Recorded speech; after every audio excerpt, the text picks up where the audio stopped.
Nanawagan din si Pangulong Duterte sa mga mamamayan na huwag umiwas sa pagpapabakuna, lalo na sa mga vaccine-preventable diseases.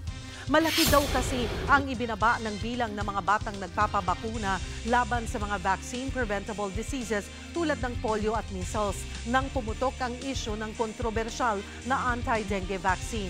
Wala raw dapat ikatakot ang publiko sa mga gamot na ilang dekada nang ginagamit sa vaccination programs ng Department of Health.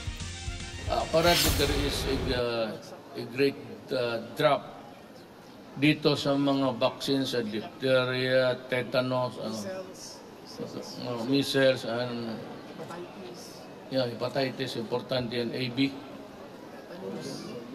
polio. Natatakot nga eh.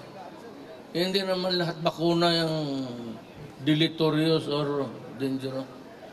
Proven naman yan. It's alarming to government for people to shy away vaccination for their children.